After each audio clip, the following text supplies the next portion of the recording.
Hello, this is Julian with Coffee Reviews, and today we'll be reviewing the Kianjege wash processed Kenya from Manhattan Coffee Roasters. And there's the bag right there. And Manhattan based out of Rotterdam in the Netherlands, and they're quickly becoming our most featured European coffee roaster, and for pretty good reason, as they had our favorite coffee last year, and they have our favorite coffee so far this year in the Lady Bermudas. That being said, a lot of people know that Kenyans are not our favorite coffee, as they typically can be a little red fruit forward and even quite tomato-like. So we did find this hilariously funny meme on the Roasters Instagram page that we're going to include right here of Drake strongly opposed to the tomato, but he is all about the fruit flavors, which kind of describes our feelings on Kenyans. So we were very excited to see Manhattan releasing a Kenyan. We were curious about it. This right here is day 26 of this coffee. And by this point, we definitely have a recipe for Manhattan's coffees, and it's 16:1 water to coffee ratio at 208 degrees Fahrenheit, brewed through the Chemex, and worked well the first time, stuck with it. This is on the lighter side of European coffee, so it's a light European for the roast profile. With that out of the way, let's start discussing the coffee itself. On day 12, which was our first impression, first time we tried this coffee, basically super sweet. It was really positive first impression. It reminded us a lot of rock candy, kind of dark colored rock candy. And just stuck with that on the first day. Day 13, similar feedback, red and purple rock candy specifically. Almost a lovely amount of sugariness and sweetness in this cup of coffee. Very, very positive first couple of days. Day 14, sweetness from start to finish. And this is going to be the theme throughout this video because this coffee is super sweet. At times, could see almost a dark soda-like sugarness, far more in line with the candy sweetness still, but that is subject to change. Day 18, going back, dark sweetness in this coffee still. It was most reminiscent on this day of gummies. So gummy bears, gummy worms, dark colored gummy bears, gummy worms. Specifically probably thinking about maybe those trolley gummy worms, the dark colored ones. Deliciously purple, blue, and red sweetness in this cup of coffee.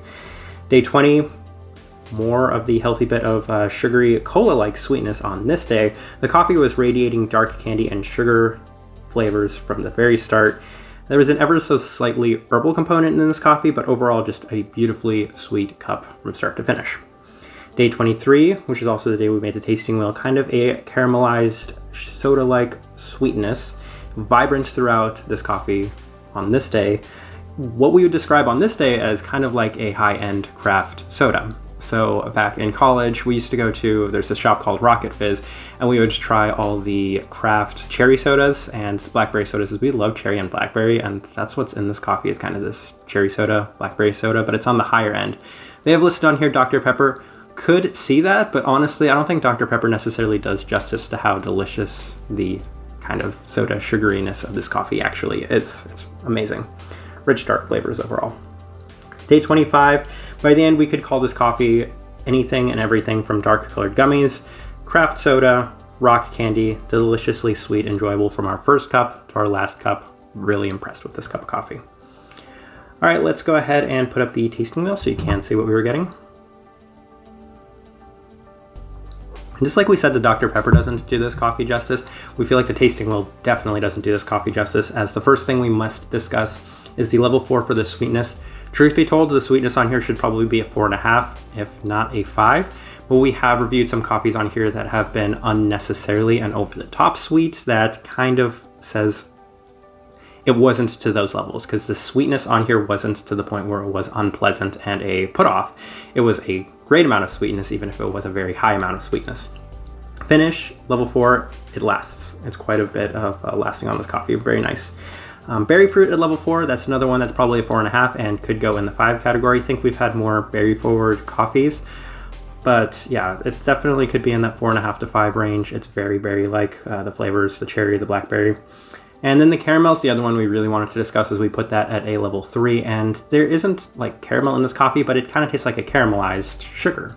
So that's why we put the caramel on there, just to kind of emphasize and discuss that caramelized sugar taste that's very soda-like in this coffee, and that's why the caramel is at level 3. All right, our overall thoughts and impressions of this coffee, I think massively positive. This is easily our favorite Kenyan coffee we've ever had by a long distance, and it does show that these Kenyan coffees can be sweet as opposed to red fruit, tomatoey. But one more thing we really wanted to say about this coffee is it's probably not going to finish in our top 10 coffees of the year, just because we only allow one roaster to have 2 coffees in our top 10 list. And obviously Lady Bermudez is our favorite coffee of the year, and we're sure that Manhattan's going to release something on the higher end that is maybe better than this coffee. But what we really wanted to emphasize about this coffee was it was probably our most enjoyable cup of coffee we've had throughout the entire year, as I can't recall ever having looked forward to drinking a cup of coffee as much as I looked forward to drinking this cup of coffee every single day. Every day I knew I was getting up and drinking this coffee. I was quite excited about it because I knew I was going to kind of remind myself of younger days, gummy flavors, soda flavors, the sweet, sugary deliciousness that was this coffee, and that made this coffee something very much to look forward to.